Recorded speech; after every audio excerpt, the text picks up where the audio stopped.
Hello everyone, it's the hardcore legend Mick Foley wishing a nice day to everyone there, right there at True Heel Heat. Yeah!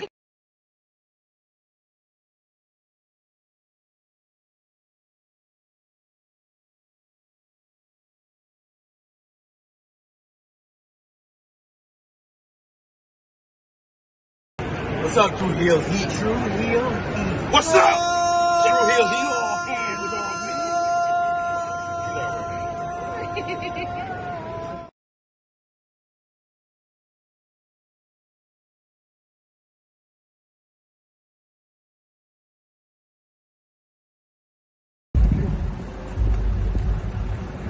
Yo, what up? You know what it is. It's your boy AJ Francis reporting to you live from New York City, the birthplace of hip-hop.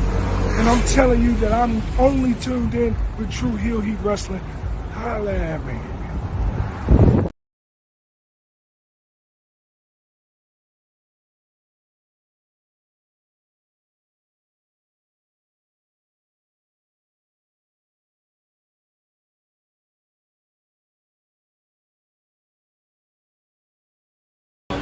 You already know what time it is, man. The young GOAT in the building. Make sure you tune in to True Heel Heat Podcast.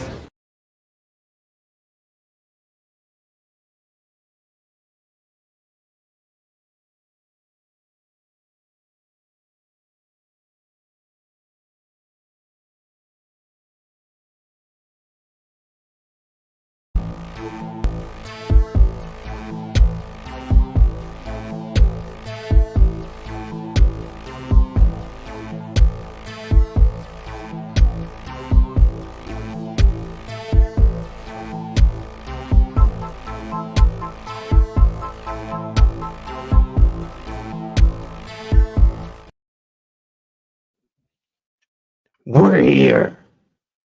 Let us in. It is me, your True Hill Phenom, SP3. We are back, baby. We are live with Rated Raw Review number 22. Let us in, reviewing the June 17th, 2024 edition of Monday Night Raw as only we can, and a month off. And we are back, baby. I am with the ace and the face of the True Hill Heat YouTube channel, the president of the Liv Morgan and Charlotte Flair fan club, and unofficial Wyatt Sick6 member, Mr. Romeo Anthony Colon. How are you doing? What up? You couldn't have said it any better. Let us in. We're here. Let's go. We are here. We took off. How many weeks were we off? Were we off for a whole month?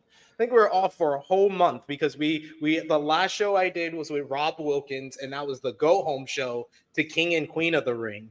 So now we are back on the post Clash at the Castle. We missed the entire Clash at the Castle build up. Wasn't much for us to talk about on Monday Night Raw because they were missing a bunch of stars. But boy, oh boy, did we pick the perfect episode to make our return, because this felt more like the Raw after WrestleMania, not the Raw after Scotland, because this is one of the most noteworthy episodes of Monday Night Raw of the year. Definitely the most noteworthy since WrestleMania. And we are here to break it all down and determine if this was the best episode of Raw this year. Romeo, how's it feel to be back? Feels good. I think that last episode we did, was when Gunther beat up Jey Uso. Was looking strong in the King of the Ring. The Raw after Clash. Who would have thought? Listen, you can make, I know it's a shorter time, but the time for Money in the Bank hype to SummerSlam, if you can make that feel like a baby, the time between Rumble to Mania, doing the job, because SummerSlam should feel a little bit less special than Mania, but almost as much. So that whole time, you're doing a lot. You're crowning new Money in the Bank winners and all that stuff. It's a fun time in the summer, making fun. And they did this last year, the first year of the Triple H era, really. Not WrestleMania was the start of the Triple H era. We've waited a full year. That's why we believe you. That's just a new era. But last year, around this time, in the build up to Money in the Bank, was the whole bloodline drama. You had a whole bunch of guys that looked like they could potentially win the Money in the Bank, with like LA Knight was on the rise at that time, Damian Priest. But this was probably better than any episode from last year in the build up to Money in the Bank. This episode here. I agree. Okay. Well, all right. Yeah. This was newsworthy Raw. A lot of it for stuff outside of the ring. That's fine. You know, just telling the stories, all kinds of different stories. So a lot to talk about. Yeah, I would say that this is the first week where in a while that Raw didn't have like a 4-star match. Like there wasn't any like great matches. I think even in the time that we were away, Raw was delivering great matches. Just last week with Ilya Dragunov versus Braun Breaker, we didn't get any of that, but just the stories and the newsworthiness of this episode was definitely worth us coming back. But we appreciate y'all if you are back with us live here on the True Heel Heat YouTube channel. We also appreciate you if you're watching us on demand. Remember to show your appreciation back the simplest way possible. You just drop the thumbs up on this video. You can also share this video with all your wrestling fans, friends, and family on all your favorite social media platforms. If you're new to the True Heel Heat YouTube channel, hit that subscribe button, hit the bell to stay notified for all the great content here. And of course, if you're watching us on Facebook, you could drop a thumbs up, a heart emoji, a laugh emoji, an angry emoji. However, this week's Monday Night Raw and the Wyatt Sick6 debut made you feel. Let us know with those emotes, as well as if you're watching us on Twitter, you could drop a heart and retweet the video for more. But if you're watching on any of those 3 platforms, sound off in the live chat. We love to interact with all of you. If you're watching us on YouTube, most importantly, if you want to make sure your comment is highlighted on screen, and if you want to support us here at the True Heel Heat YouTube channel, send those super chat donations. They go a long way to all our contributors. Romeo hasn't been here in a while for Rated Raw review, as well as, you know, he's only been on a couple of the watch-alongs that we've had. Well, all the watch-alongs. He's the captain of the watch-along show. Yeah, so I'm broke. But yeah, he there's not that many pay-per-views, not as many pay-per-views as there are Monday Night Raw. So your support, send a super chat donation to us, because May was a rough month for all of us. So we've been killing it in June. So let's show that support as always in the chat. But we already got in the chat with us here, Eric Isaacs, who says, "Hey fellas, great show. Welcome back, Seth, Drew McIntyre, Quits, rest in peace, Chad Gable, Uncle Howdy, and the Sick family are finally here. Thank you, Bray Wyatt. Hashtag Fireflies forever." The real sickos, the Wyatt Sick6. Sickos and 6. We got Alex Powell, who said the third hour really made the show good because the first 2 were mid as hell. No, I would say the opening to the show was really good. The first 30 minutes of the show was really good. Then there was a lull, as most 3-hour Raws go, but I would say this is one of the most noteworthy and newsworthy 3rd hours of Raw that they've had in a long, long time. yes, but don't shit on the first 2 hours. I mean, they had stuff going on that was important there too. We got Steven Chambers, who says, "What's up, SP3 and Romeo?" We also got Negro Buck, Nick Jackson, who says, "Pour one out for my boy Chad Gable. He signs a new contract and then he gets popped right in the head." Hey, SP3, I love you, man. You know, you got to let people know you love them while you're still here. You don't want the last words to be like, "We're done," and then that's it. He really meant you're done. You're done. And they got the fuck up out of there. They knew what was coming. Otis knew what was coming. He was a part of this conspiracy. We got some love from your niece in the chat. Hi, Uncle Romeo. Aliana. What's up, Aliana? And look, she's saying, "Hi, Uncle Romeo. Haven't seen you on here in a while." Look at that. If it makes you feel any better, nobody sees me.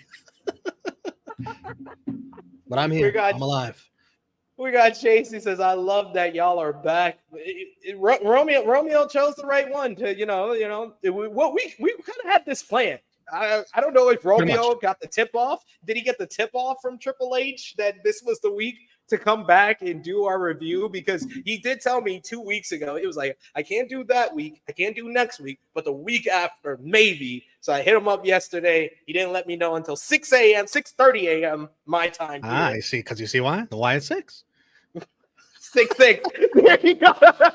He did not know that. That just coincidentally happened. It's why it's working in magical ways, folks. But We also got our good brother here, Will Chisholm, with a super chat donation. Thank you so much, Will. Always appreciate the support. He says, plot twist. Otis came back and killed Gable. Yes, he's a part of this conspiracy. I'm pretty sure. He told them we're done, but he really meant you're done. Put out the wanted poster. Yo, he's a person of interest. Like I need someone to pull like a Mick Foley, what Mick Foley did back when he was trying to investigate who ran down Stone Cold Steve Austin. I need somebody, whether it's Adam Pearce or it needs to be R-Truth. R-Truth is the person who could pull this off. Where he does a backstage investigation of who is involved in this Wyatt Sick conspiracy. You gotta be careful though. Yeah. They're trying to be serious so far.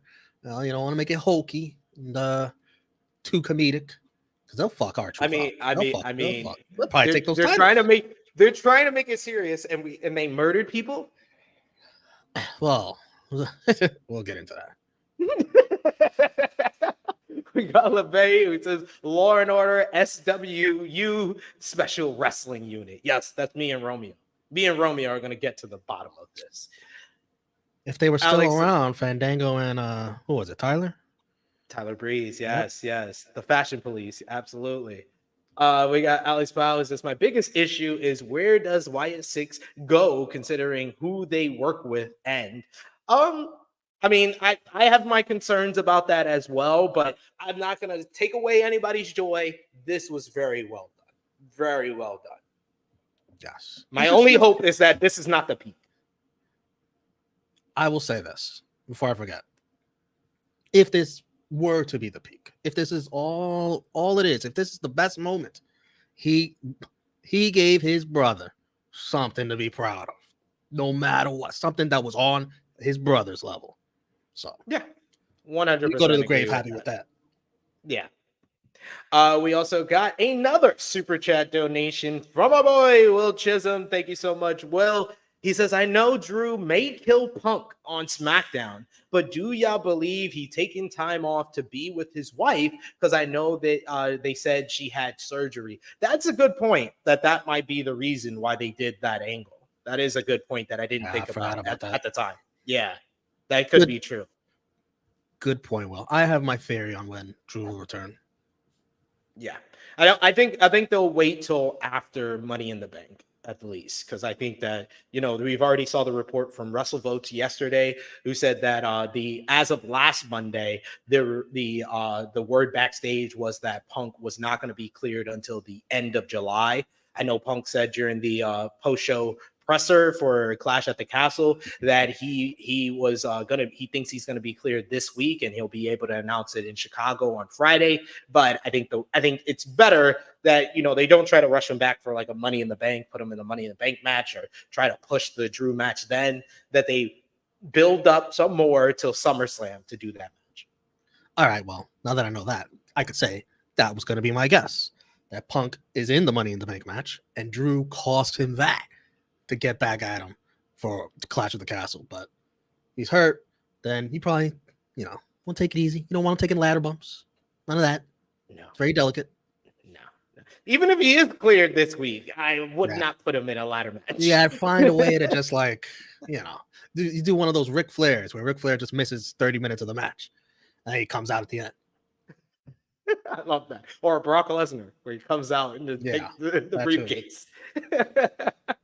We got Dolores joining us in the chat, one of our moderators and members of the channel. Appreciate you for joining us. We also got Nikki Boy, Negro Buck, who says Raw was doing a lot of story stuff last night, even with small details like Alicia Taylor announcing in place of Samantha to sell the Ricochet angle. If they really wanted to sell the Ricochet angle, then they should have had Alicia at Clash at the Castle. Nikki Boy, just that too. And you know what? Let me expand on that because I'll probably forget. Michael Cole messed it up. He messed it up. He was like, Alicia Taylor's here. Samantha had the night off. She'll be back next. Yes. Week. What? Yes, he didn't even make it that. He didn't even make it that. So he should have. So that's you making some connecting, Nikki Boy, and not the story that they actually told. Yeah, that's true. They ruined it. You should have never said that. It's just sell it. I guess they don't want to say Ricochet's name. Like he's just gone. That's it. Yeah. Because there was a reporting of people saying that he could do like one more angle, and they kind of left it open for him to make his return. But we've got follow-up reports since then that says that no, that was his official write-off from WWE. Yeah. We also got in the chat here, Frantic World joining us saying, "What's up, SP3 Romeo in chat." We also got Frantic World who says, "So is WWE going to use a bunch of Monster Reborn cards from Yu-Gi-Oh to bring back everyone?" It's very interesting. I mean, I've been seeing people who said, I think the only people that we had confirmed that we saw visually that we could see, and there's screenshots out there, is Dom, Braun, Gunther, The and Chad king. Gable. The king is dead. And Chad Gable. I've seen some people who said they saw Bruce Pritchard and they saw Triple H. No. Some person said they saw Carmelo. I was like, Not no, all that's black just a people nigga look with alike. blades. Yeah, I was like, that's just a nigga with blades.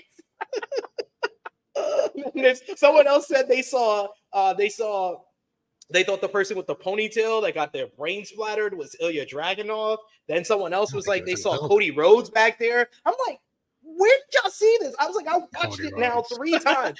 Before this review, I watched it 3 times, and I'm like, where the fuck did they see all these people? We're 16 They did a good job. So I'm okay to say that. Yeah. Triple H is like, Drew escaped just in time. Good job, Drew. Drew read the script like, I quit.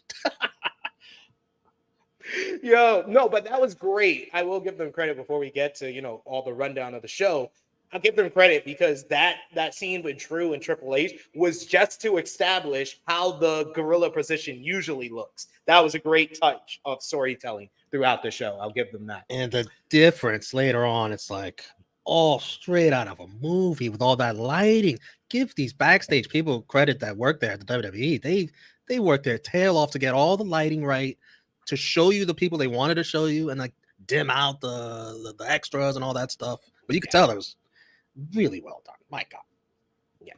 We got Alex Powell says Rollins promo was good, but Priest was okay, which make me think that Rollins should beat Priest because Gunther can't have a match that feels not important, and we shouldn't have a heel versus heel match.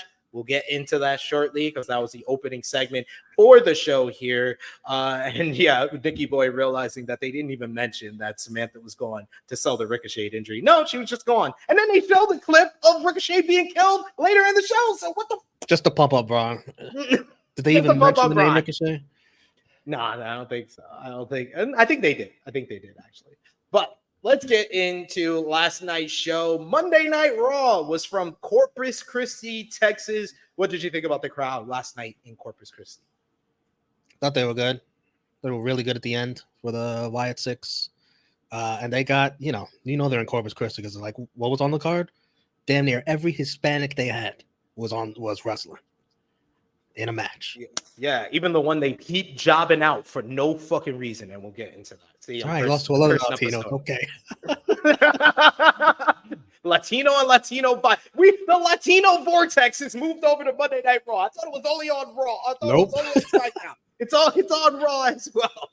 But the show kicked off with some highlights from Clash at the Castle. We did get a glitch open with the glitching of opening before we got into the Clash at the Castle video. They didn't try to downplay the booing of CM Punk, so I'll give them credit on that. But the opening segment started off with a shocking return of none other than Seth freaking Rollins. This man is back 2 months after knee surgery. Yo, he is the modern day John Cena with his healing powers. Oh my God. What is going on? It's because of everything that happened. It's almost an afterthought. Well, it is an afterthought, but yeah, Seth Rollins returned out of nowhere. It's because 3 hours later we got a bigger return, a bigger debut. So it feels like this fell down the run because like that was when I messaged you yesterday after the opening segment. I was like, well, I didn't expect that, and I was like, I already knew the Wyatt Sick6 were going to debut. So after this return, I was like, oh, let me hit up Romeo. Maybe we should do that review tomorrow. And he's still going to get another bomb in the show. Exactly. He wore an all-white outfit, including a white hat and some white shoes. He still has the long hair, in case you were wondering. He receives a huge ovation from the Corpus Christi crowd. Once his music stops, they're still singing along with it. And then they give him welcome back chants. And he tells us all, welcome back to Monday Night Rollins. He says that he missed the fans just as much as they missed him. And he says he was back for one reason. He wanted to be the very best of all time, but he couldn't do that without getting back the championship that he made famous. He looked up at the Money in the Bank contract suspended above the ring as tonight the qualifying matches were set to begin.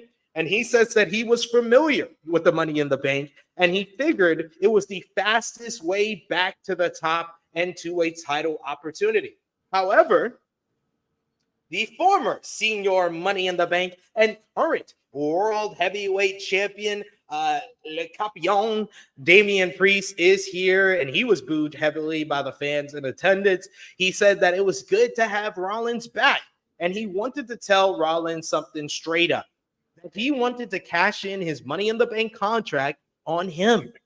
He wanted to do it out of respect, though, because he wanted to be the world champion by beating Seth Rollins, the man that made the belt famous. Priest was just fine. It was doing just fine as champion, as Rollins can see. And he says that it's no longer Monday Night Rollins. It's the place where they all rise up for Le Campion. Rollins says that he respects Priest's sentiment, and Rollins said that they had similar paths. And he says they both made their names in groups, as Priest is a member of the Judgment Day, while he is a member of the greatest stable in WWE history, the Shield. He said they both won the Money in the Bank, and they both went on to cash in Money in the Bank at the grandest stage of them all, WrestleMania. The difference between them was that Rollins actually grew a set and learned how to stand on his own 2 feet. Rollins asked Priest what kind of champion he wanted to be. And does he want to be the greatest, or does he just want to be a footnote in the Judgment Day? Priest recalled Rollins beating him when he first became the world champion, which that was a great reminder because I totally forgot that.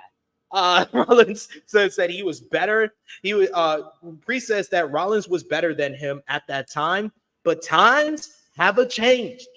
Priest wanted to make it clear that Rollins was not better than him right now, and he told him not to worry about the ladders, not to worry about the Money in the Bank contract. He says that he's offering him a title match at Money in the Bank one-on-one for the World Heavyweight Championship. Rollins thought that this might be a trap and that his boys were about to jump him, but Priest said that it wasn't a trap and that the Judgment Day didn't even know anything about him coming out here. Priest got fired up and he asked him, is he scared or does he want this shot? So we'll ask him again. Does he want to face him for the World Heavyweight Championship? And Seth Rollins accepts, and to make sure to tell Priest that this would always be Monday Night Rollins as long as he was around. And it was made official by Adam Pearce on social media at Money in the Bank for the World Heavyweight Championship. Damian Priest goes one-on-one with Seth freaking Rollins. I've had my issues with Damian Priest as World Heavyweight Champion, but I will give them credit. Back-to-back, these feels like big-time World Heavyweight Championship matchups with this match with Drew McIntyre at Clash at the Castle in the main event with his best performance yet as World Heavyweight Champion, stepping up after that freak accident with his foot getting caught in the rope and continuing to wrestle for 15 minutes in a great matchup with McIntyre at the pay-per-view and coming out with the win. And then here and having the presence of mind to sell his leg. Yes, throughout the whole matchup. I give him credit. That was the best sell job of his entire career there. And now he's facing Seth freaking Rollins, who's back returning from injury. So this is another big-time world title matchup for him. My only hope is that he wins this match relatively clean. He needs at least one defense where he beats an established main event star clean, because he's yet to have that. Even with Roman, who really his title reign is remembered for all the interference for the bloodline, he at least had title matches where he beat guys clean. He beat Jey Uso clean. He beat Braun Strowman clean. He beat Claudio Castagnoli clean. He beat Bryan Danielson out of this company clean. Damian Priest needs at least one before he gets to SummerSlam against Gunther to at least elevate that matchup, because I talked about it on the Clash at the Castle review. Already going into SummerSlam, it does not even feel like it's a top 3 matchup, in my opinion. Like, but Punk and Drew is bigger than that. Whatever Cody's going to do is bigger than that. Whatever the bloodline, if it's not involved with Cody, it's going to be bigger than that. Logan Paul in Cleveland is bigger than that. Hopefully, with a great matchup with Seth and him winning clean, he can elevate his matchup with Gunther coming up at SummerSlam, if he's able to get by Seth, because we don't know. Romeo, what did you think about this opening segment? I'm glad you see it that way, because it could do a lot for Drew's title. Priest's title reign to beat the guy who was the first champion, Seth Rollins. And I don't think Seth Rollins loses much if you just tell the story where, it's his first match back. He's rusty. He's not going to be 100% peak Seth Rollins, and that's okay. I know everybody was going to want to see Seth and Gunther though at SummerSlam. Like, people just want to see that so bad. But I think it does so much more for Priest if he beat Drew at Clash, if he beat the former champ at Money in the Bank. Like, it's almost like his title reign it's not like transitional anymore. Like, it's a worthy title reign if he has that on his resume, and then he loses to Gunther. But he might even beat Gunther. Who knows? Maybe Gunther doesn't win the first chance. But whatever. We'll get to that when we get to that. The segment was cool. It's cool to see Seth Rollins. I don't know about that outfit. He was looking like, I don't know what he was looking like. Shawn Michaels against the Undertaker, WrestleMania 25 is what he was looking like. I don't know. It was a dollar value Shawn Michaels versus bisexual Undertaker. Oh. Oh, he also looked like what was his name? Alejandro Estrada. There you go. Priest is good with these talking segments. He just talks naturally. It's not forced. He brought up a lot of great points. Their title, their past being very similar. I think that was Seth brought that up, but whatever. And Damian talked his shit, and it was interesting to see he's the one that's like, yeah, let's do this. I'm challenging you. That's not usually what a heel does, but they're adding, badass qualities to Damian Priest's character too. Yeah, I appreciate that for sure. What they're doing with Priest, like I said on the Clash at the Castle review, right now it feels like the title is making Priest. We need to get to the point where Priest is making the title, because the title is still new. Drew McIntyre's character did a lot for the World Heavyweight Championship and did a lot for Seth Rollins' title reign. And I think that coming out of the matchup at Clash at the Castle, we could see like a change, a shift in the perception of Damian Priest here. So I hope that that's able to be done coming up at Money in the Bank. And yeah, definitely, I agree with Eric Guys. Priest is definitely turning face. We'll see what happens with the Judgment Day, because they got the tension with Finn Balor. Yes, but then they throw water on it. Like, yeah. They just turned down it's still brewing. It's still cooking, but they just turned it down just slightly every single time. They turn up the heat and then they turn it down. But let's get into something else that's been cooking for a while here. Chad Gable is with the Alpha Academy. They meet backstage with Adam Pearce earlier today. Gable was pissed at Alpha Academy, blaming them, saying it was their fault he wasn't the Intercontinental Champion. And he wants another shot against Sami Zayn. Pearce understood his frustration, but suggested that he goes to the back of the line and earns his opportunity. Gable asked for a match against anybody to prove himself, and Pearce said he had someone in mind, and that someone was Braun Strowman. Thanks a lot, Pearce. Son of a bitch. One big son of a bitch. And I love Michael Cole noting on commentary that Chad Gable is now 0-6 in his Intercontinental title matches against Gunther and Sami Zayn. That's OD. That's worse than Jim Cully, like Josh was comparing him to. Yeah. I hear the Knicks are asking Adam Silver that they can have an opportunity again at the NBA Finals. Michael Cole sarcastically wished Gable luck against Strowman, knowing that he had no chance. The same Chad Gable who almost was the Intercontinental Champion. Cole also snickered at how small Gable looked compared to Strowman, but that didn't stop Gable from trying to get a little bit of offense in. Unfortunately, It wasn't much. And he didn't even have him try to do that great chaos theory that he did to Strowman back at WrestleMania 39. No, this was relatively like a squash match. It went like 6.5 minutes, and Braun Strowman dominated most of it, even through the commercial break. I love the finish of the matchup where this was like the best version of Braun's power slam, where he did like the tilt-a-whirl because it looked like Gable was going to do a tornado DDT, but instead he plants him with the power slam for the 1-2-3. During the matchup, Tozawa was on the outside as Strowman was doing his run around the ring, and he got in the way, so he tossed him into Gable, which was a nice little spot there. But after the match is where the talking point really happened. Gable tells the rest of Alpha Academy to get in the ring right now.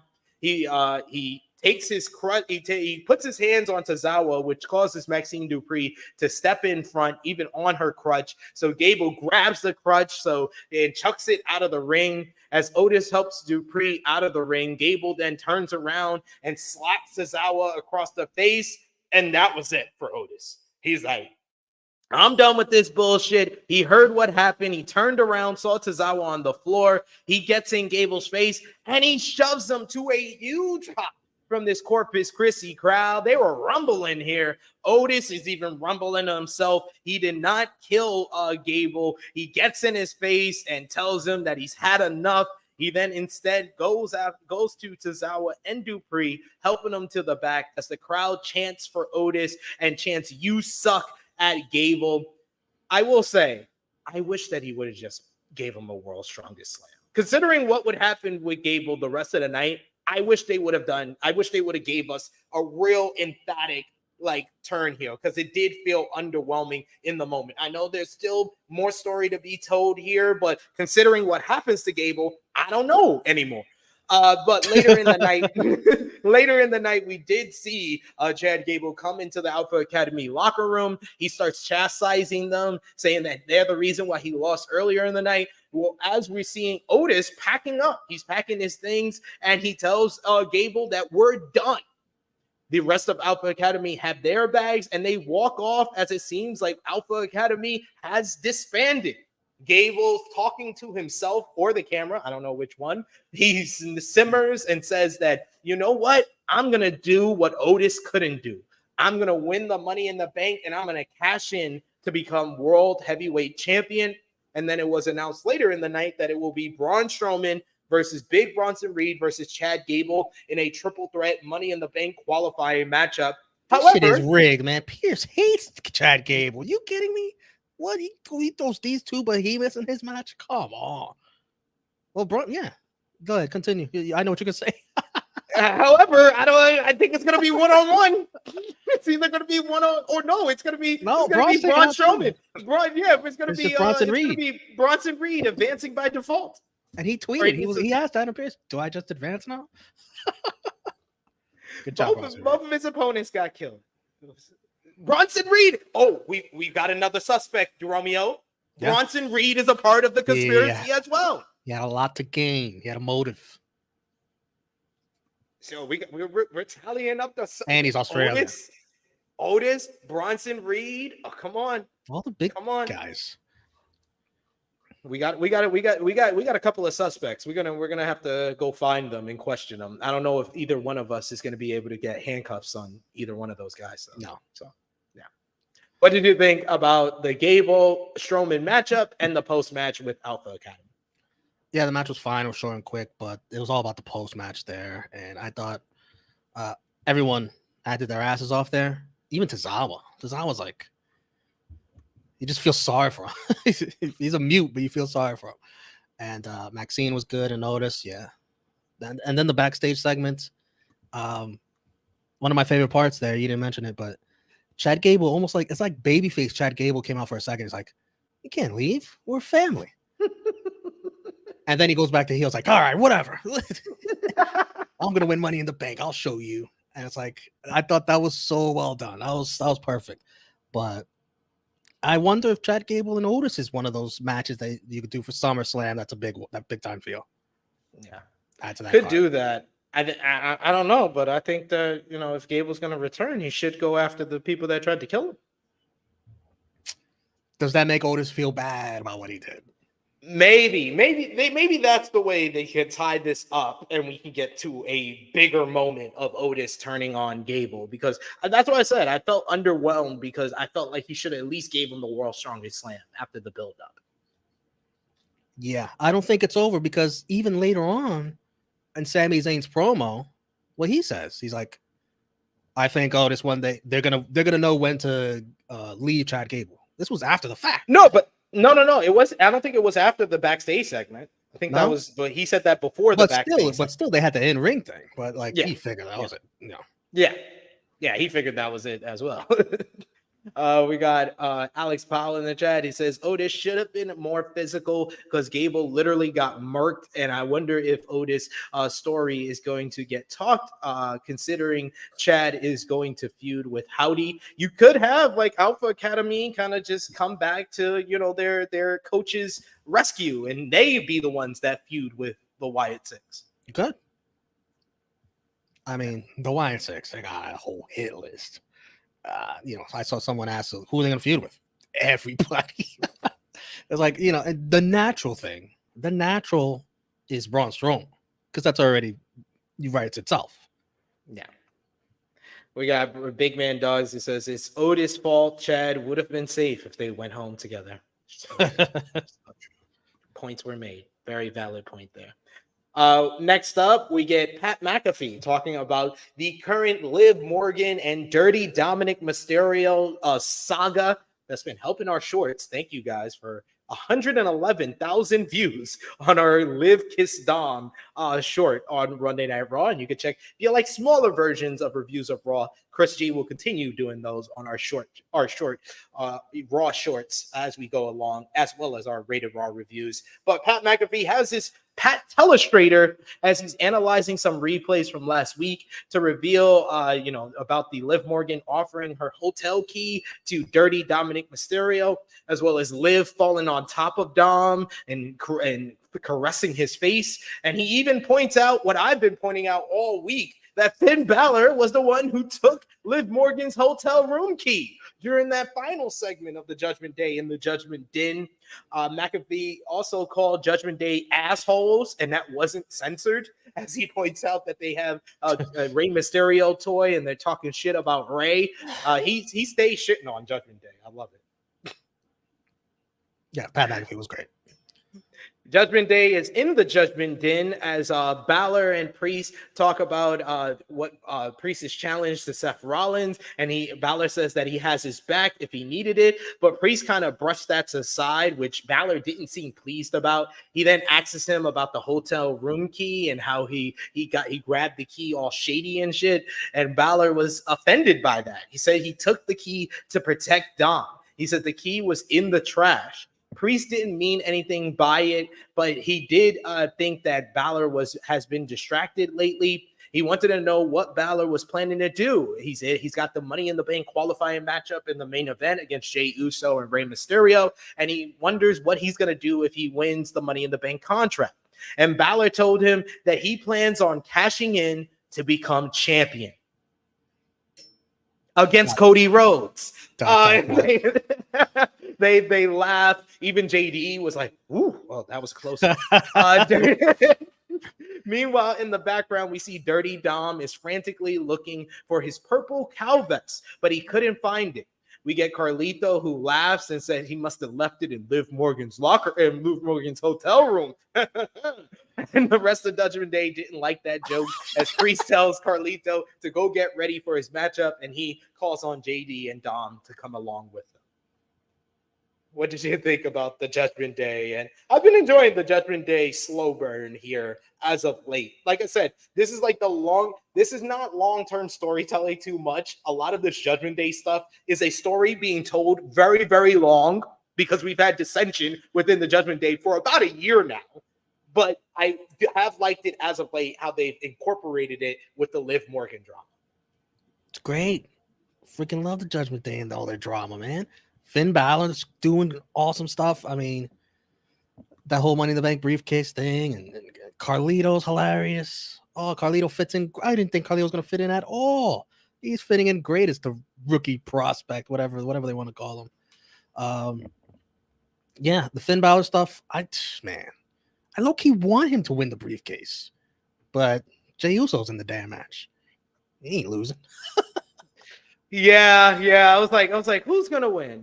They teased this with Finn Balor? Is it gonna be Rey Mysterio? No.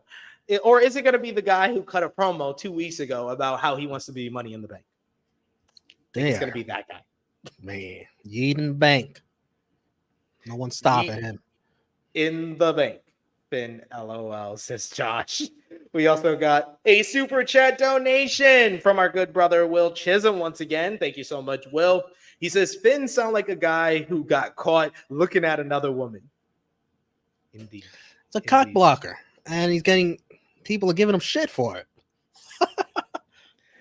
He's like an older brother or like an uncle who's trying to keep Dom's nose clean because he's dating his niece.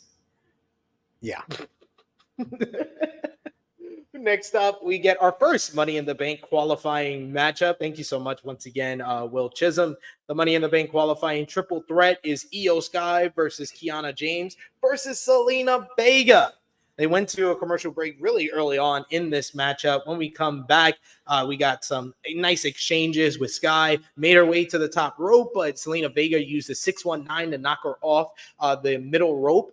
Vega then hit a code red, but James was able to break up the cover.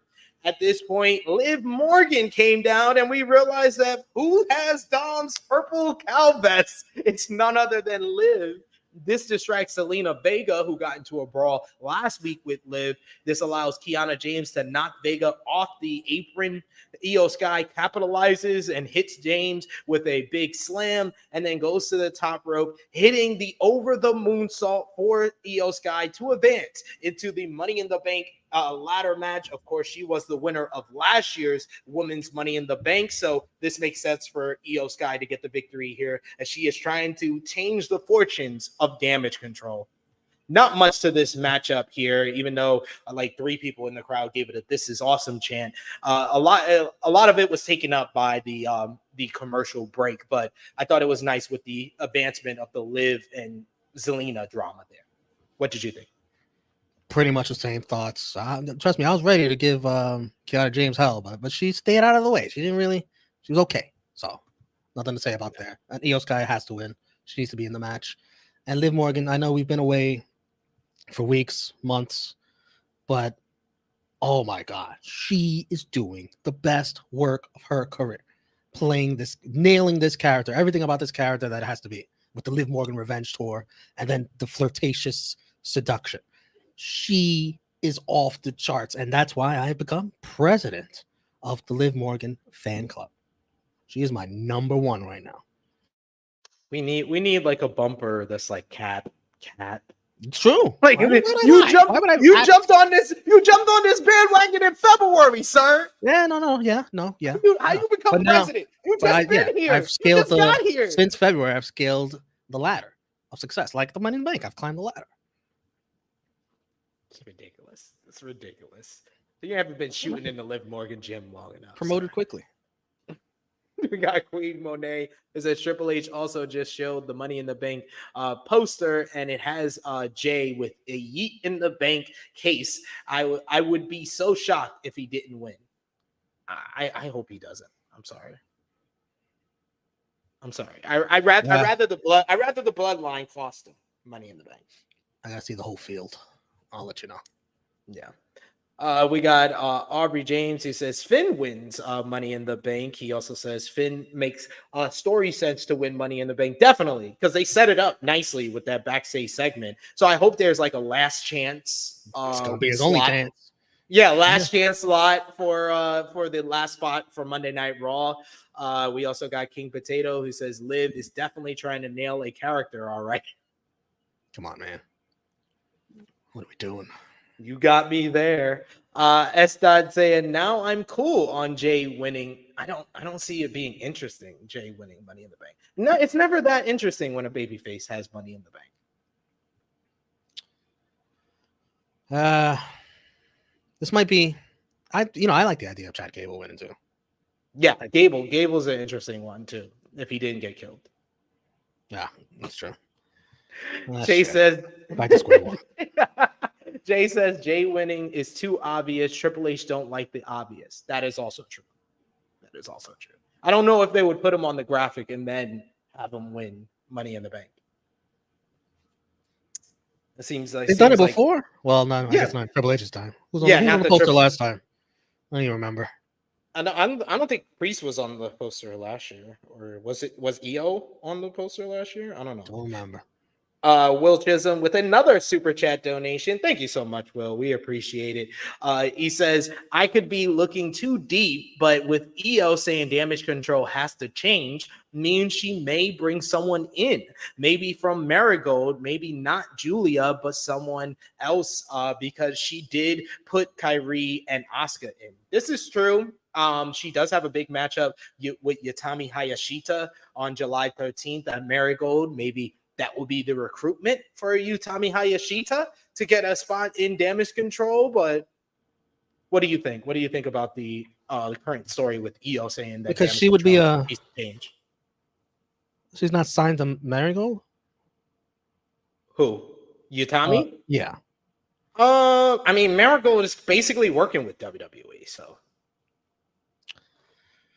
That'd be interesting because I guess Asuka's out for a while. I saw she had the surgery. She's like on crutches and stuff. yeah, So if you want to bring someone else, I'm fine with that. me too. But I don't think it's Julia. I think Julia would hang out in NXT for a while. Yeah, I think they pretty much have set it up that she needs to be the one that comes through and finally beats Roxanne. Yeah. We also got Omos in the Bank by Alex Powell. Y'all are That's, ridiculous. man. You're not seeing him to the Andre the Giant Memorial Battle Royal. Y'all are ridiculous. Next, to start off the second hour, we had the Intercontinental Champion Sami Zayn come out. They plugged Sami's comedy show at the Danforth Music Hall in Toronto on July 4th. Before this segment, they did play the video package for Braun Breaker taking out Ricochet, which was our first clue who was going to come out here. Alicia Taylor, this was at the point that they announced that Alicia Taylor was the ring announcer for this week and that Samantha Irvin would be back next week as she has the week off. Zayn entered to a good reaction, and he was proud to still be the Intercontinental Champion. He admitted it wasn't easy beating Gable, but all their personal stuff started because Zayn simply beat him in a wrestling matchup. So it was appropriate that it ended with him beating Gable in a wrestling matchup. Zayn was moving on from Gable, but he admitted that it might be hard moving on from Alpha Academy. He felt bad for them because he knew what it was like. Zayn left the bloodline when he knew he was ready. So did Jey Uso. He did the same thing. And after what happened earlier tonight, it was evident to Zayn that the Academy would leave Gable when they were ready.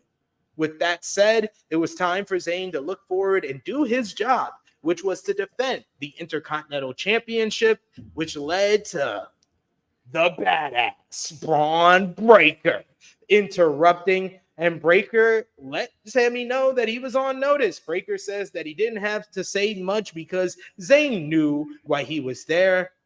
He was left plenty of bodies behind him in his wake. He's added a lot of names to that list, and the next on that list is Sami Zayn. Breaker says that he was taking the Intercontinental Championship. Zayn held up the title as the crowd chanted his name, but this brought out an interesting interruption from Sheamus. Sheamus, once again, is after the Intercontinental Championship. He says he's been chasing this title for 5 years. I did not know it has been that long, Sheamus. I don't know if you wanted to admit that. He said he would do anything to get his hands on it. Breaker was offended that Sheamus acted like he wasn't even there, and he asked him, "Are you out of your mind?" Which was a funny question from Breaker, who sounded exactly like Scott Steiner every time. Yes, when he gets mad, when he gets emotional, his uncle comes out. Yo, it does. It just comes out of him. It's just so natural how it comes out of him like that. You get Sami, who gets in the middle of them after an exchanging of words. After Breaker says he didn't care about the titles that he didn't win or Sheamus's sob story, he threatened to kick his ass. Sheamus called Breaker the new kid, the hot new kid on the block, but he has no skin in the game as far as the Intercontinental Championship is concerned. Sheamus told him to get to the back of the line or else. Zayn was amused by all of this, and he planned on going to Adam Pearce and setting up Sheamus versus Braun Breaker later tonight because the fans don't want to see them talk it out. They want to see them fight it out. I like this segment. Zayn's taller than Braun.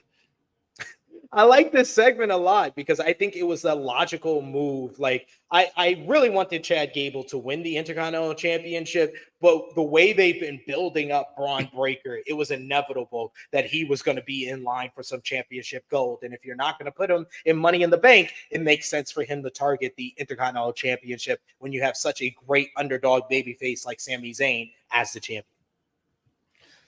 Yeah, I was thinking who's gonna be that guy to finally take the title off of Sami Zayn, and it's like my mind immediately came to Braun, and I was like, but then I just realized, oh, that's because they played the Braun Ricochet thing right before. Maybe that's why he was fresh in my mind. It's like, wow, WWE, you fuckers. But like, it's funny because they play his music. He interrupts Sami. They play Braun Breaker's shitty music. Oh my God, it just sounds. It's not. I can't even call it music. It's just sounds. Yes. Because it's literally and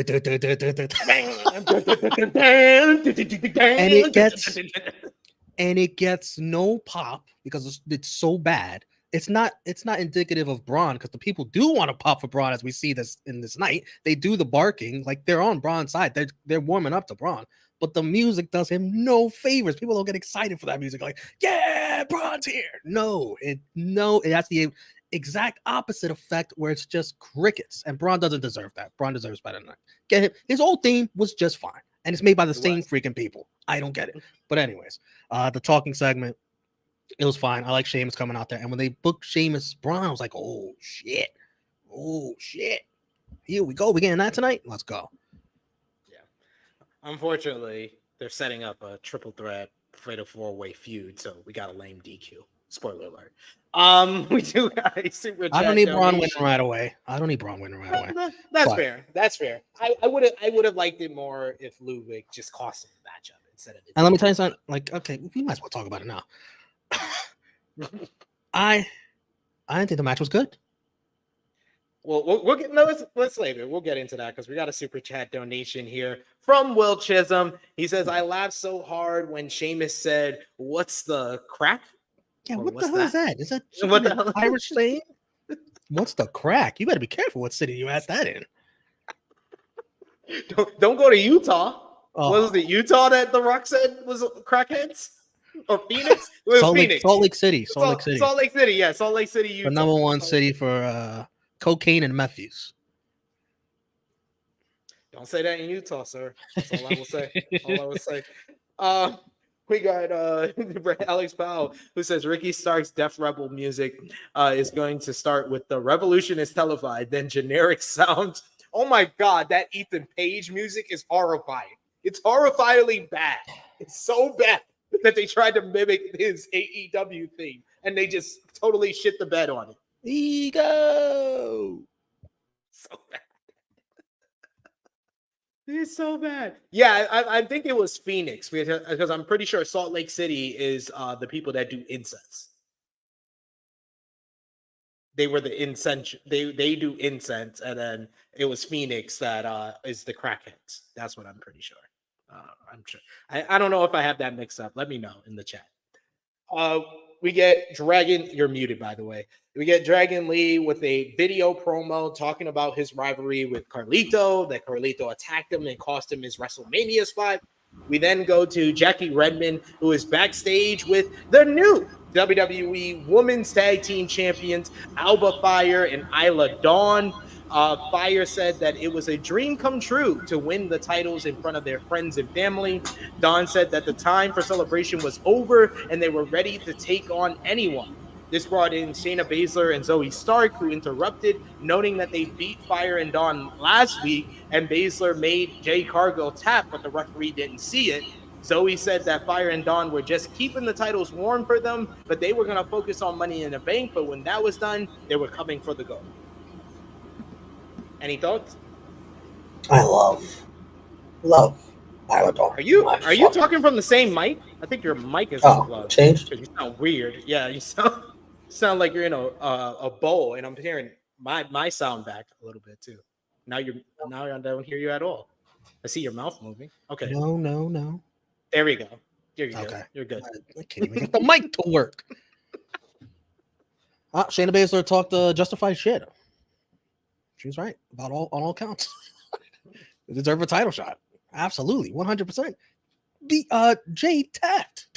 Are you kidding me? It wasn't a good day for Jade. I'll give Shayna and Zoe credit. They immediately made themselves feel like they didn't lose on Saturday, even though they were the ones that took the fall. Yeah, I'm happy they made the title change. I was fine with that. I didn't have a problem with that. Me not getting Jade to get pinned. Yeah. I had no issue with it. I just wish that the match didn't fall apart after the Jade botch. What's up with those ropes? On like the ref tells AJ early on, "Hey, the refs are loose," and they never fix them. Everybody just have to deal with it. They got plenty of time. They had plenty of breaks. They could have stalled. Like Taz said, sloppy shop. Sloppy shop. That's not what he meant, though. We got 1989 M, who says, guys, who's still buzzing after last night? What a moment. We're going to get into that shortly. Thanks for joining us today, brother. We also got Alex Powell, who says, wasn't Utah the one with the multiple wives? Yeah, I'm pretty sure they're the one who do incest. That's what I thought. They do it all. Meth and incest. Yes. Oh man, we also got Alex Powell says Romeo sound like the don't smoke commercials for a bit. Yeah, that's what I was saying. Is something wrong with his mic or something? So, but we good. You also got some love. Ala Dawn. Yes, he's Frantic World says she looks good. Love her. Oh my goodness. I'm gonna go apply for an opening position in the Isla Dawn fan club.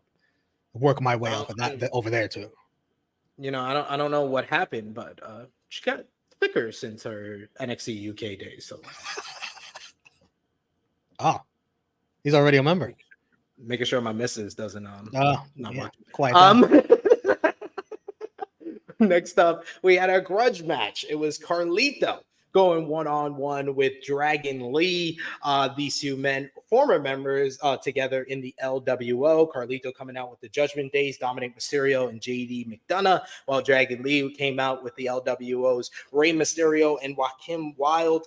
This was probably the most uneventful matchup of the show. Even though it went 8 minutes, it was cut in half by the commercial break. When we come back from commercial, this is where everything kind of sparks up here as we have Liv Morgan come back out to seduce Dominic Mysterio.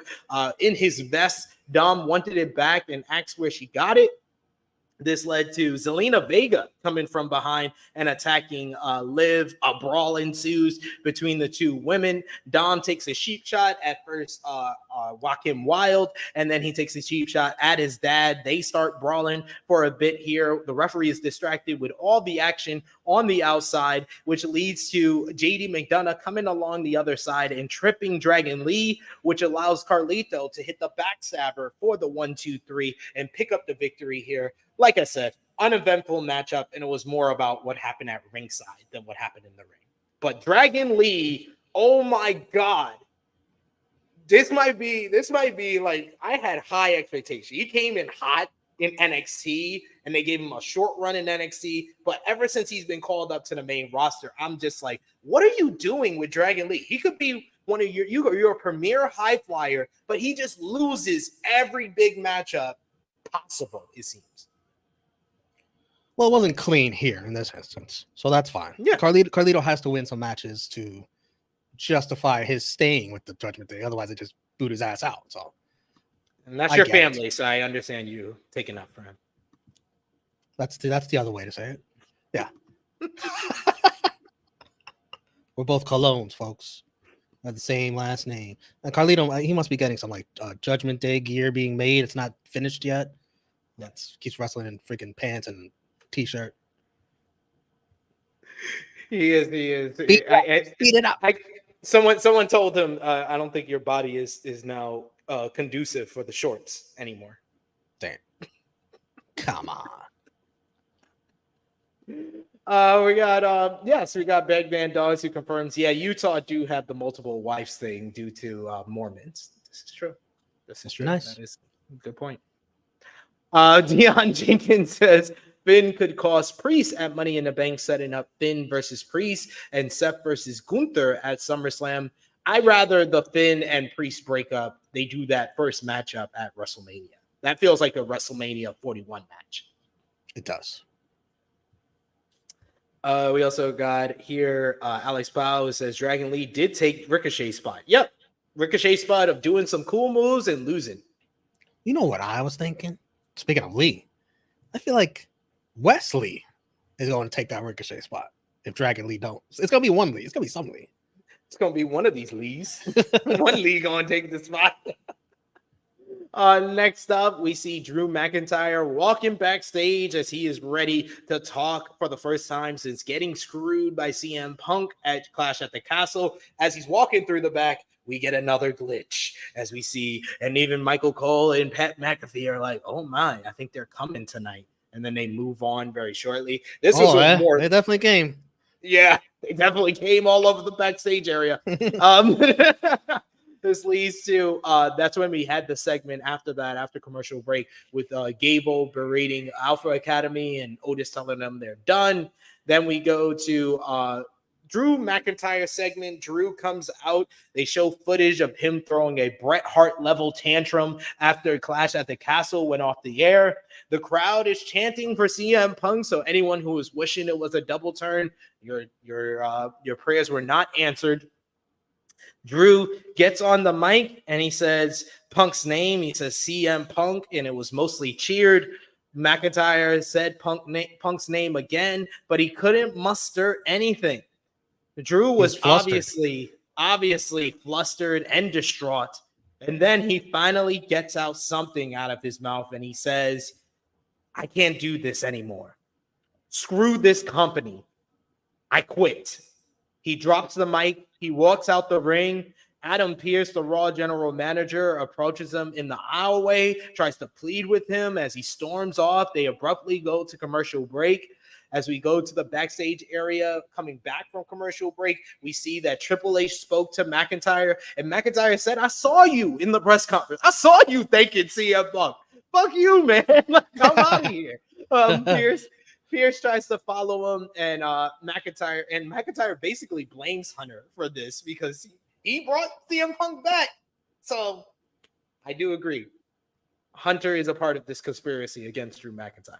But this was a great response and a big moment of Drew McIntyre quitting WWE. When do you think Drew will come back to get some revenge on CM Punk? Great follow-up. Drew was great here. I mean, and the way he says is like, I quit. Whatever. Screw this company. I quit. So well done. And yeah, for those of you who thought he was going to be a baby face, remember, guys, Drew McIntyre was always in the wrong. Always in the wrong. No, he was not. He always had it coming to him. Punk got his revenge. Punk got his revenge at WrestleMania. He just doubled down because Punk is a petty bastard. Yes, Punk said in the press conference, you will not be champion. It's like he's got a little Hangman Page swerve thing going on here. Like, you're not going to be champion as long as I'm around, as I'm breathing, you know? Punk is the baby face. Punk is the badass. Drew's a piece of shit. He's an entertaining piece of shit. He quit everything. He quit Twitter. It's like, oh no. They ruined it. He deleted his Twitter, deleted his social media. They ruined it. We had the best wrestler on Twitter, the best wrestler in the ring, the best wrestler on the mic, and CM Punk ruined it because he's a petty bitch. Oh, what? Drew McIntyre didn't even get revenge on him for WrestleMania. Listen, I hope it happens at SummerSlam. I think we all think it will, but there may be more truth to the thing, like what's going on with Drew's personal life than we know. And, you know, you hope all that's taken care of. You hope all of it ends up okay. And so he could get back to doing what he does best. I really hope that stuff's going to be okay. I really do. But I do agree with this from Alex Powell. I saw this on Twitter. Imagine if they did this Drew thing without him confirming that he re-signed. I wish they would have done that. They didn't put that whole post on social media following WrestleMania because this would have been even more effective if he would have. 100%. But you guys know The Rock has got to get his social media views. He doesn't care. He's in it for the likes. It's quite shameful of you to blame Dwayne for everything Dwayne did. He's for the us. one who wanted to put this video out of giving Drew the sword. He's back. He resigned. Here's some mana. Blah blah blah blah blah. Oh my god. Where is our making of WrestleMania documentary? No. What the hell, And Rock? that is true. 1989 M says, guys, how long until Phil finds himself in hot water again and has heat with other management? Is it inevitable? He's not even have heat after what he did on Saturday. How did Drew get fined and CM Punk didn't? That's ridiculous. That is ridiculous. I agree with Drew. Screw this company. I quit too. I quit WWE too. And you know who else should get fined is the Jessica Carr. There you go. Absolutely. Giving Absolutely. a referee You dummy. shirt. Why weren't you watching the matchup? You should have ran down. You should have been Like, I'm off the clock. and you should have ran down. She's like, I already This punched so- out. See, we're dealing with two conspiracies here. There's a conspiracy with the Wyatt Sick6, and there's a conspiracy against Drew McIntyre. And I'm not standing for this shit anymore. I'm the president of the Drew McIntyre fan club now. Well, listen, so am I. I love Drew. But I'm not. listen, I agree. CM Punk, got to be some kind of punishment. What's your punishment? Hey, why don't you go to SmackDown in front of your home crowd, even though you're not a member of SmackDown? What the hell are we doing? What the hell are He we is doing? on Raw, right? He was drafted Yes, to Raw, or was he he's a a free Raw agent? superstar. No, he was Okay. signed. He was drafted to Raw. Remember, he made a big Yeah. deal. He was drafted the Yeah. round before Drew. Oh, that's right, yeah. He just gets to go to SmackDown just cause? That's your reward for what you did at Clash? I need You to should be calm punished. down. You I'm should getting- not be I'm allowed. getting upset. I'm getting legitimately heated for Drew. This is bullshit. This is complete and utter Every right to quit. bullshit. Every right to quit. Oh my god, I would quit too, Drew. No, you will not hear any slanderous words here from me of Drew McIntyre. Power Driver. I'm sure Finisher Punk is said- going to be very humble on Friday as well. Very. With all this updates. Screw him. Power Driver Finisher saying, I always felt Punk is supposed to be the heel, regardless of right or wrong. No, he's in the wrong here. But they just still cheer him. They're still happy CM Punk's back. Because he's only wrestled one matchup since he's been back. So he's still got he's back feeling. Even though we're going on a year and 5 months. Sheesh. Well, it's like the old ancient proverb. Sometimes you got to do wrong to make right. Yeah. I hate it That's so much. It's not really a proverb. I just made that up. I know. Next up, we had Damage Control, Dakota Kai and Kyrie Sane going up against Kaden Carter and Katana Chance. This was another nothing matchup. It went 2.5 minutes. The crowd literally sat on their hands and didn't make a peep until the final pinfall. We get Sane hitting the insane elbow like a minute into the matchup. Katana Chance broke up the cover. She's like, she just don't want to let EO down. She loves EO. She's taking it serious. They knocked Katana out of the ring, but Lyra Valkyria came out to support them as Damage Control set up Carter for a double team move. Kai stopped what she was doing for some reason to turn her attention to Lyra on the outside. This allowed Carter to use the opportunity to give Zayn a DDT. She kicked Kai, and then Carter and Chance hit the after party on Kyrie for the victory here. Post-match, Lyra celebrates with the after party with Kaden Carter and Katana Chance. And then when we go backstage after the commercial break, Io Sky is pissed at her Damage Control teammates, and she tells them that Damage Control has to change or I will change this myself. Ooh, some very powerful words from Io here as Damage Control further is developing this story. And then we also got word later on in the night that the triple threat qualifying matchup for the Money in the Bank ladder match next week will be Lyra Valkyria versus Damage Control's Kyrie Sane versus Shayna Baszler, which should be a good matchup here. What did you think about the matchup and the story going on with Damage Control? The matchup looks like it's just setting up a 6-woman tag. And the better stuff was backstage with Io Sky, who's like really taking control. She's got good English there. She's coming across like a badass, just wanting to, get damage control right. I like it. Yeah, I'm enjoying this so far. I've enjoyed the whole story with Io smashing things backstage and then attacking Lyra and then getting the win over Lyra last week. So it's good stuff. That is brewing right now. We also got Queen Monet answering about the WrestleMania doc. Definitely ain't coming out because The Rock can't edit it enough to make himself look like the good guy. They'll just forget it existed. Sure. Dion Jenkins saying, I hope Drew destroys CM Punk. He's already got his get back, doing too much at this point. Yeah, I need Drew to really beat the shit out of Punk to the point that he becomes the heel again. To me.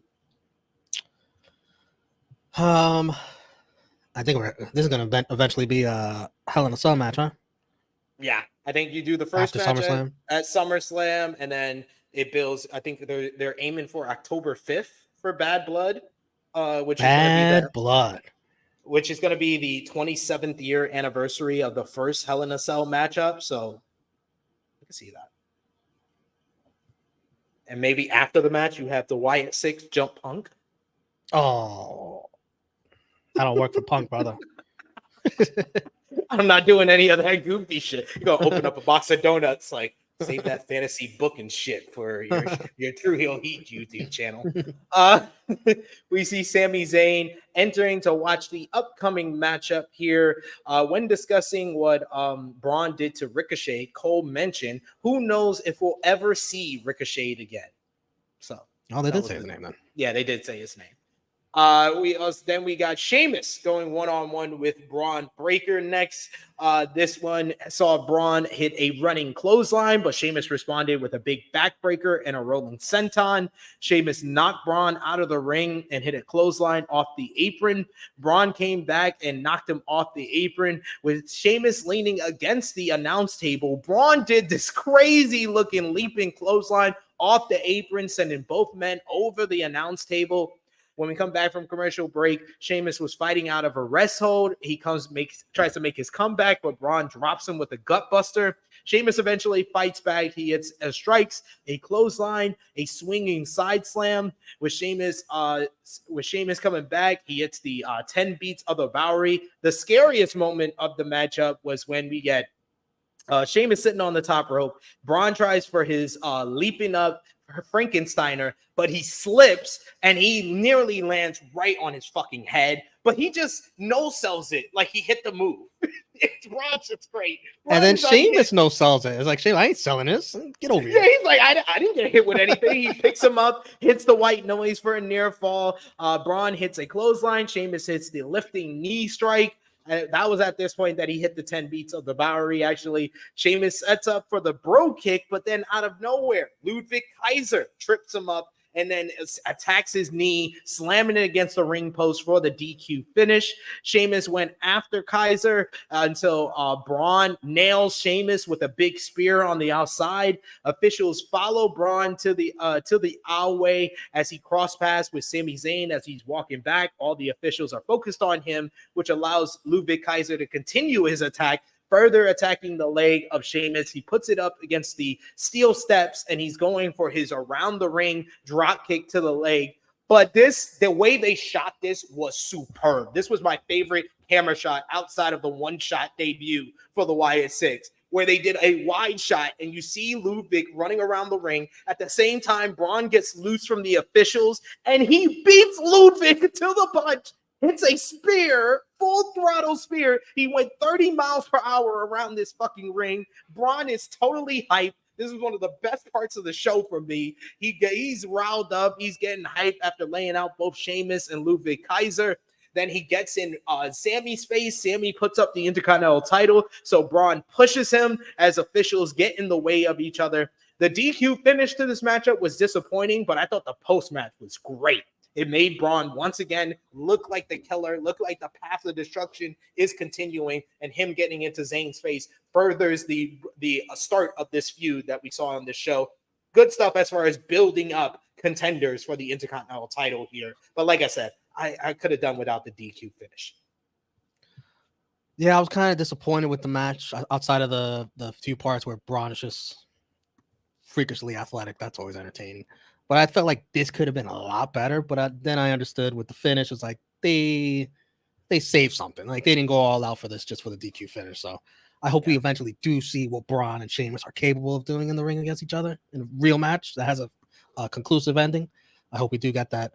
And then the post match, jeez, Braun, man, and Ludwig had a head start. Braun still makes it up. And that pop, because he's doing this normally against the baby faces. This is him doing it versus a heel. Yeah. And it's like that. And then you hear the pop get bigger. Like the crowd wants to cheer Braun Breaker. That's great. This is good. The way they're building Braun Breaker should be studied.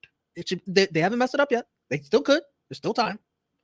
But the way remember, it wasn't too long ago. He was on when he first came up to the main roster, and he's on SmackDown, and they were doing the Goldberg fucking template for him of 2-minute matches and shit. That shit was not working, and he wasn't getting over. This is getting him over. The way they've been pushing him since he come to Raw. Yeah, put him in the ring against legit opponents. Have him prove himself that way. You pick your spots when you're gonna have these false finishes, so you want to protect them, and it's going good. And there's probably gonna be more money in him as a babyface than a heel because the crowd wants to cheer him. They got to let that out when it speared Ludwig instead of Sheamus, Sammy. We got in the chat John Wolf of Game Changer Weekly of Bodyslam.net. Thanks for joining us and jumping in to say hi to Body Slam family for sure. We also got Power Driver Finisher. He says, yeah, it was kind of funny with the Ludwig. Yeah, he beat Ludwig to the punch. That shit was great. I love Braun Breaker. I said on the flagship podcast that the best 3 stories is like the best 3 or 4. There's 4 really good stories going on in WWE. One is the Bloodline, and that's the only one really going on SmackDown. But the 3 others are on Monday Night Raw with the Braun Breaker Path to Destruction, what they had going on with Chad Gable and the Alpha Academy, and, of course, this. Liv Morgan and Dominic Mysterio are backstage as Dom was walking backstage to ask everybody if they seen his purple cow vest. Morgan was nearby wearing the vest as Dom says he wanted it back. Hold on a second.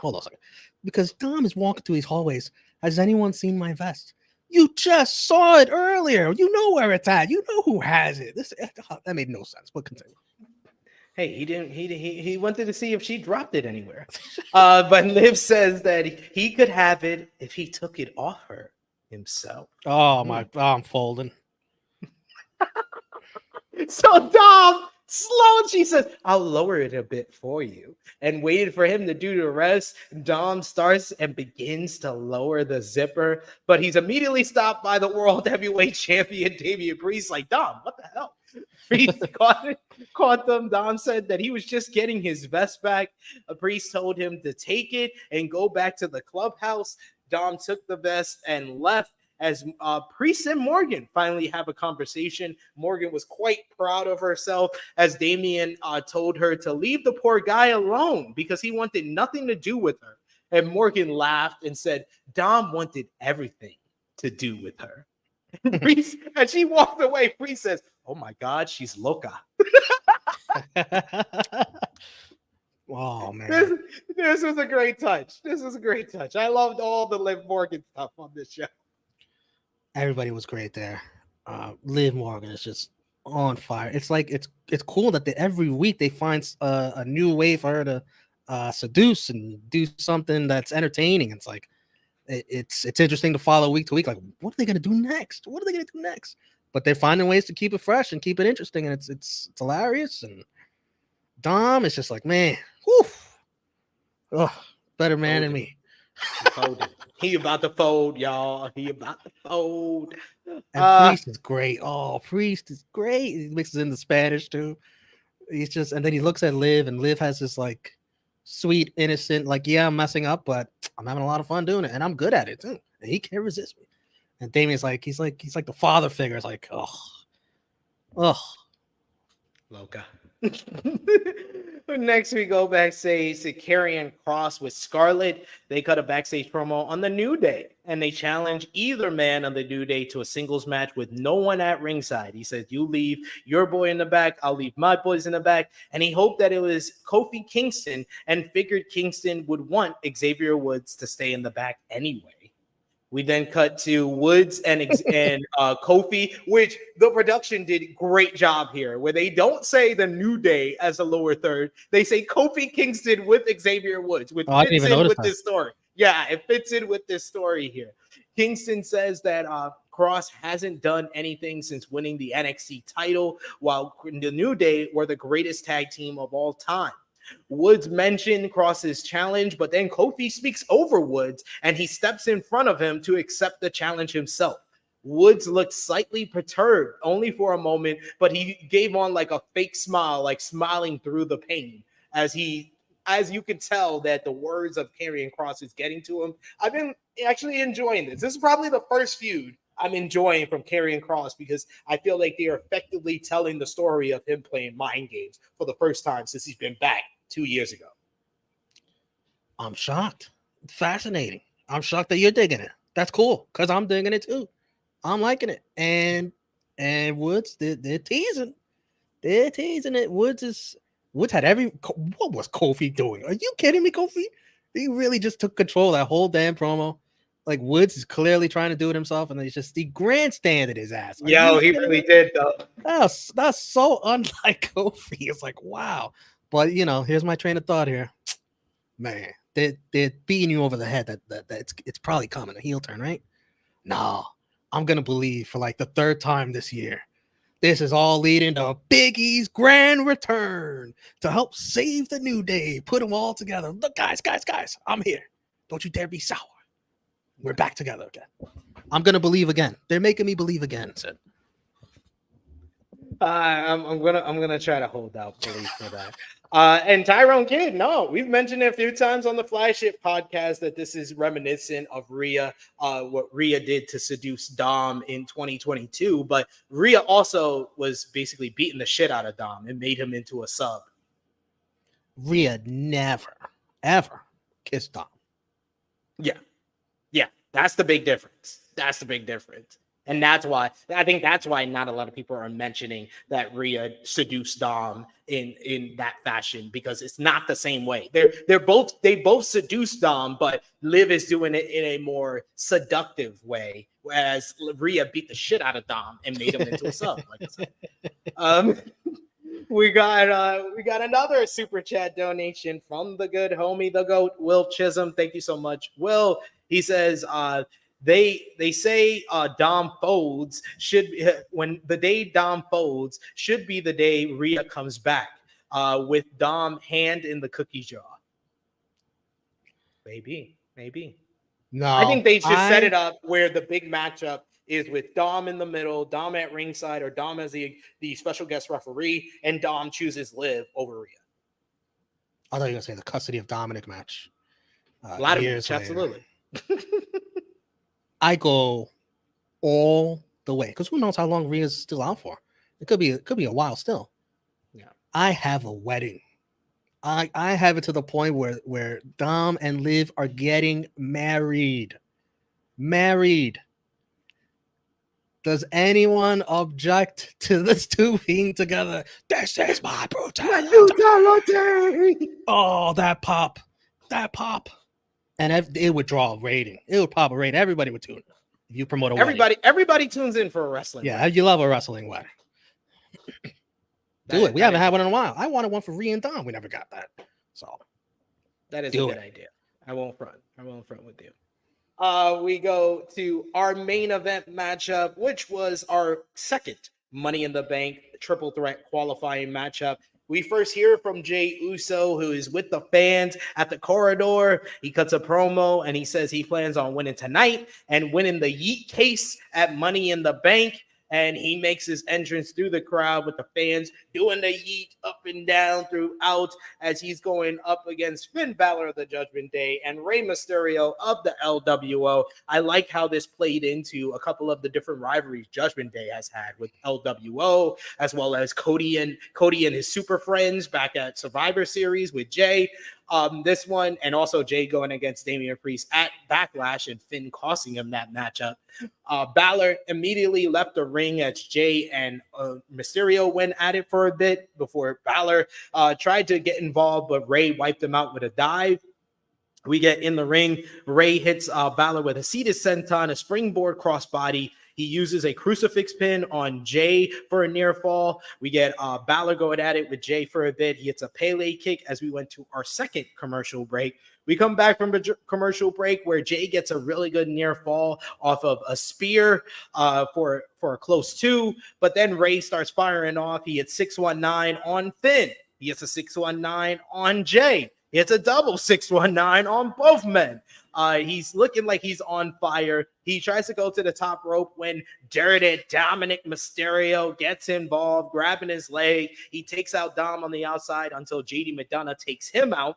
We get Carlito and JD and Dom are all there getting involved in this until the music of Braun Strowman comes out and he chases the Judgment Day through the crowd and to the back.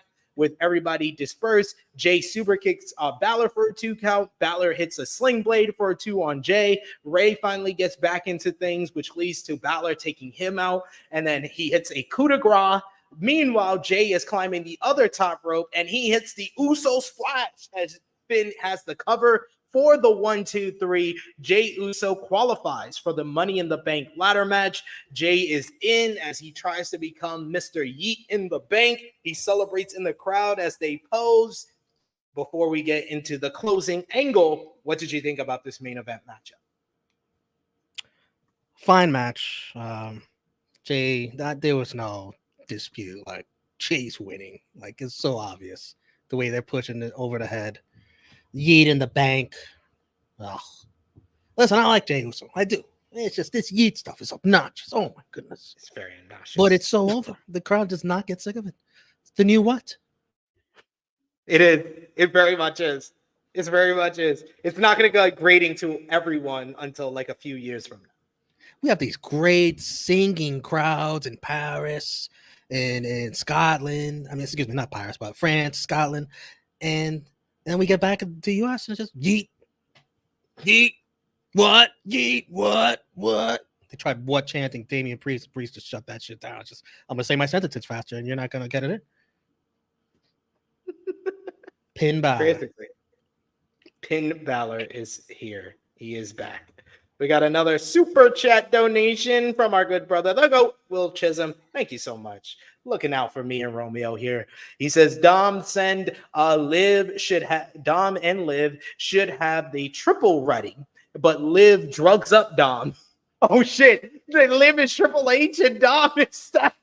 Wow. We finna be on Netflix. Let's get dark. It's Wow. you, but with the woman in the Joe Goldberg role. I've never seen it, but I'll take your word on it. Dude, we legitimately need to talk to For Your Wear and get Romeo's face and Never Seen It as your t-shirt, as your official True Hill Heat t-shirt, and then put the logo on the back. Yeah.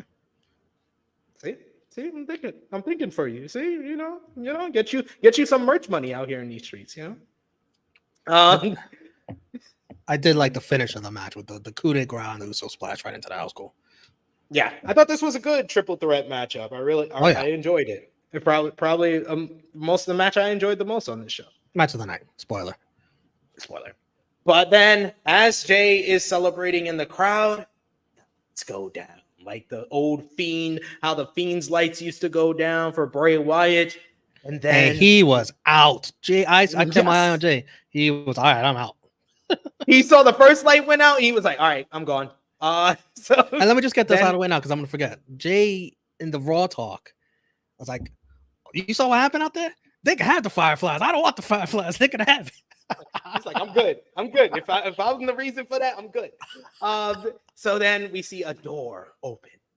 and a zombie creature comes crawling out.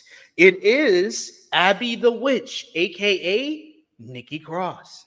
She gets up near the lantern, the famous lantern of Bray Wyatt, and she points to the back where the camera follows along. And this is one of the best one shots that WWE has ever done. And by the way, the opening note of Bray's theme is playing just the one note on the piano repeatedly. And we go to the back as it's all darkness. Smoke is filling the floors of the back. A few guys are down, which most people thought were Carmelo Hayes, but it's just a black guy with braids who looks like he's taking a nap because he has his hand under his head. And that presumably, a lot of people think that person on top of the fake Carmelo Hayes is Gunther, our king of the ring. The king is dead. These king slayers. The camera follows her come in as we go up, and we see that the person that took out the king and the fake Carmelo is none other than Mercy the Buzzard, aka Eric Rowan, with a big bludgeon brother mallet with him. Also, did you notice? They show his back? Did you see on his back? He also has the mask of Luke Harper when he was in the Bludgeon Brothers. Very nice touch. Very nice touch, and it says help on the mallet as well. Yes, because remember the Fiend has hurt, heal, and then this is help. Help. Then we go to the gorilla position where there's all destruction. We even get a light getting blown out. I love various people are laid out here. Specifically, we do see Dominic Mysterio. We would presume JD McDonough because we also saw Braun Strowman. Maybe Carlito is also down in the production area, but they didn't zoom in on them. All throughout this carnage in the production area, though, as the lights are flickering, we do see who was he? I think he was it was Dexter. The Buzzard. Was that Mercy the Buzzard? Okay, because Eric Rowan was rambling rabbit. Yes. So Dexter Loomis is Mercy the Buzzard. They killed someone. I was like, they killed him. They killed him. His brains is splattered on the wall. So yes, we see Mercy the Buzzard with the dreadlocks there. That is Dexter Loomis. Then we keep going to the back where we see Husky the Pig, which is presumably Joe Gacy. Those are his tattoos. That is true. That is true. Then we see other bodies being down, including Chad Gable with a gunshot in his head. What the fuck? They made him look very dead here. And then finally, the final masked man is none other than Uncle Howdy, aka Bo Dallas, and he leads his crew to the stage. The Fireflies filled the arena as a new faction posed on the stage. We have the Wyatt Sick6, SICK6.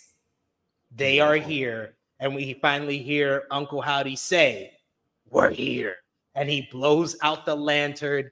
They are finally here. This was one of the best one-shot takes WWE has ever done. It was so well done, so well produced. This felt like a big arrival for this stable. I really enjoyed this. What did you think? Put me on the screen, please.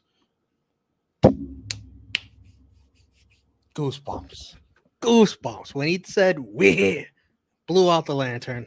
Goosebumps. I thought, and then I saw the a video online of like the live crowd reaction recording that. So they go off the air, and everybody they're standing ovation from everybody in that building. That's how I felt watching at home. Oh man, Bray would be so proud. They did that man so much justice with all of this. The looks, everyone has a great look. Everyone. Nikki Cross, she looks creepy. Oh my goodness, that was great. I like how they changed up Uncle Howdy's look. His mask isn't so huge; it's shorter. You can see more of his face. You know he's Bo Dallas. You can see Bo Dallas finally.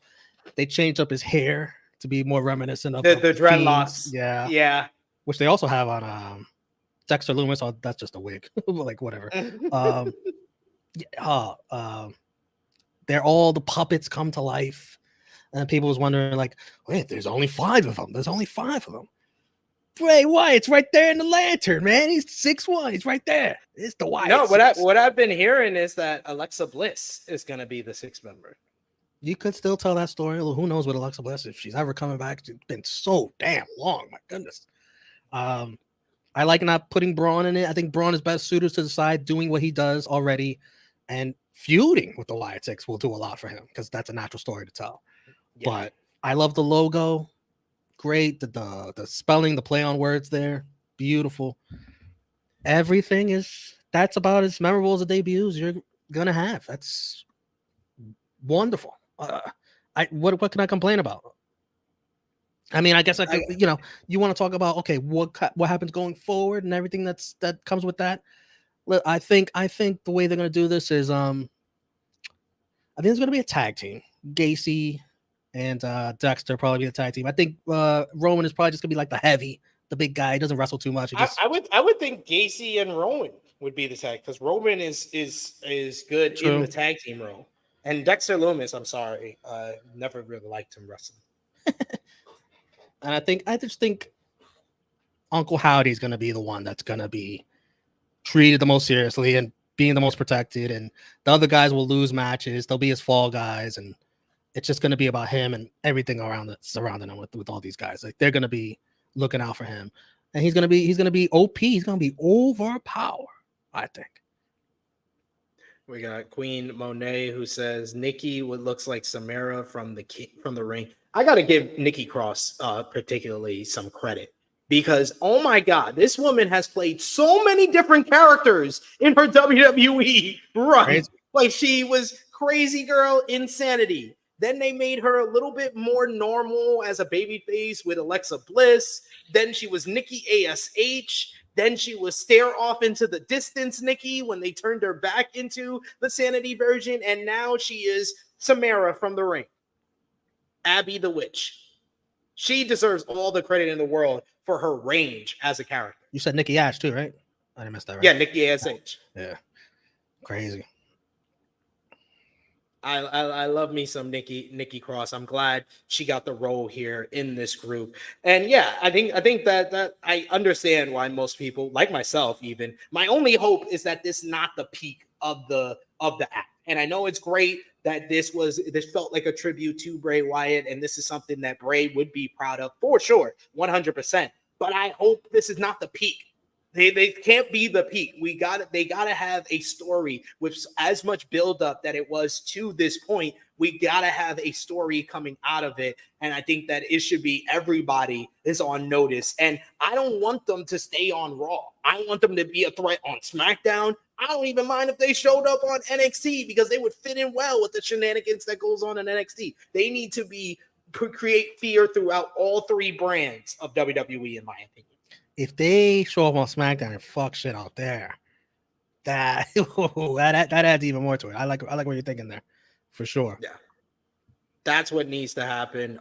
Yeah, it was nice. It was a nice moment of great tribute to Bray Wyatt. And Big Man Dogs with a nice suggestion saying, "Can't they freebird the?" That's what I was thinking. Yeah, that's what I was thinking. And then I also love Uncle Howdy's glove. It's not the hurt in the heels. That's Bray. Oh man, in the feels, right in the feels. That's beautiful. That's beautiful stuff. But yes, very well done. They knocked this out the park. This was a home run intro and debut for the Wyatt Six. And there's a lot of story to tell. Like if you make them appear this big badass threat, like are we gonna have baby faces and heels teaming up together to fucking take these guys out? This felt like the Nexus debut. Yeah. This is what they need to do. They need to make it like they need to redo the Nexus. One of the great tragedies of the Vince McMahon era. Triple H has a way to redeem it. With this felt like the Nexus debut. They need to be the threat that Nexus was in their first 2 months before SummerSlam, but they need to pay it off in a big way. And here's also a thing. Less hocus pocus oogly boogly stuff that Vince McMahon loved and more cult-like stuff that Triple H loved in the original Wyatt family in NXT. Yeah. That is key. And you know what else I was thinking? I was like, imagine being a kid watching all this happen at the end of Raw. Well, you probably have to wait till the next day because you probably have to go to sleep. But imagine being a kid watching this on YouTube, which YouTube views are going crazy. And like, yeah, they already had 1 million before we went live here. you're mesmerized. Like, imagine how we felt when we were younger and we saw something. Well, we didn't have really something like this. We had the Undertaker. He was probably the most closest thing, and he was Papa above and Shango. beyond this. We had him to Papa Shango, yep. And you know how it made you feel. It's like a little scary. It's like I imagine for kids, this is going to be a real hit. Yeah, I agree with you there for sure. But keep coming with those thoughts on the Wyatt Six debut intro that we saw last night. I know you're going to have a whole bunch of opinions. If you're watching us live, if you're watching us on demand, you can let us know in the comments down below. What did you think? How did you grade the Wyatt Six intro? I would say grade wise for just the Wyatt Six intro before we grade the show, I'm going to give it an A-. I think the only thing I give it an A- because I want to give it room to grow. It's not an A, it's not an A+, an A- because it was so well shot, so well done. It was a great intro that left everybody with a lot of questions with the murders backstage, but the A- is leaving room because it's all about the follow-up at this point now. A. Oh my goodness, that is as memorable debut as you're gonna have, man. That's an all-timer. We also got Chilling with Chase. It says Roman gonna no-sell DDT on concrete, double spear, howdy, and the pig save us. Yeah, Roman's back to take down the Wyatt Six. You know who else will be interesting to feud with these guys? LA Knight. Well, he's on SmackDown. But if he, I thought you were gonna say returning John Cena. Oh.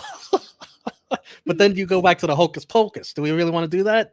Hey, yeah. I'm good with it. I do love the Firefly Funhouse match. That shit great. That's as great as the Hocus Pocus got. It still hits. If you want to do that, I'll let it slide. I'll allow an exception for Firefly Funhouse matches. Let's put our thumbs in the middle for the June 17, 2024 edition of Monday Night Raw in 3, 2, 1. Thumbs up across the board from both of us. Let us know in the live chat whether you gave the show thumbs up, thumbs down, thumbs in the middle. Out of 10, what did you give the show? Your match of the night, MVP and LVP. MVP for me, I'll give it to the Wyatt Six. Absolutely. 100%. LVP for the show, That's Dragon easy. Lee. Who? Oh, Dragon Lee for me. Oh. I'm going to go a little differently. Chad Gable. I'm not going to do that. I'm going to respect his soul. I'm going to respect R.I.P. Chad Gable. He lost Alpha Academy before he died. I said, what a way to go out. Shit. That's crazy. Chad Gable's my LVP. That's fair. I might give to co-LVP. Yeah, you're Dragon right. Lee's still alive. Yeah, Chad, yeah. He's buried, but he's still alive. He's buried alive. Dragon Lee, I'll give Dragon Lee and Chad Gable my co-LVP. Match of the night, the main event, triple threat. Yes. And out of 10, what did you give the show? I think this is my favorite Raw episode of the year. Just on storytelling alone. Not even in ring, which is crazy. I figure you get a lot of in ring to have a Raw of the year, but they just clicked on so many cylinders as far as advancing stories or introducing a new one at the end there. A lot of newsworthy stuff. Seth's return, Drew quitting, the Liv drama is always every week. You're looking forward to what's happening there.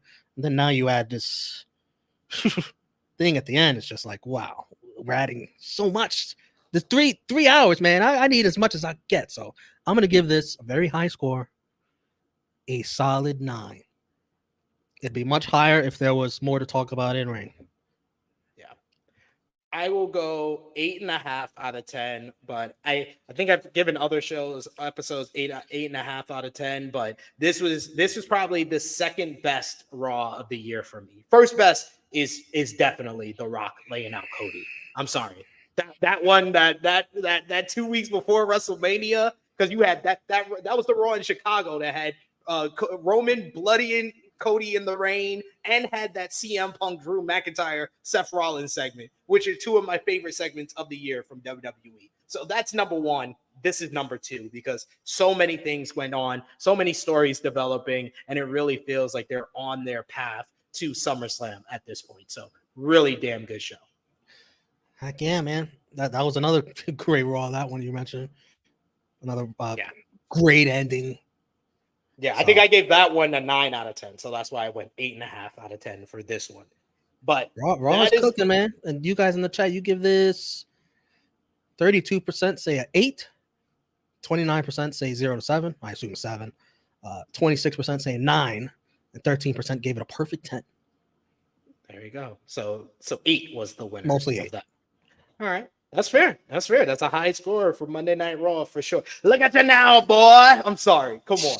That is number 1, Romeo. Don't give me this is the best Raw of the year. That's number 1. Look at you now, boy. Well, that's probably the best segment of the year for sure.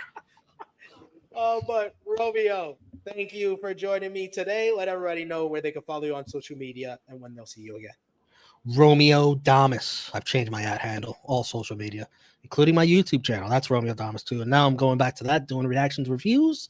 Me and Chase, we reacted and reviewed to the House of the Dragon, season 2, episode 1 this past Sunday. So go check that out over there. Go give it a thumbs up.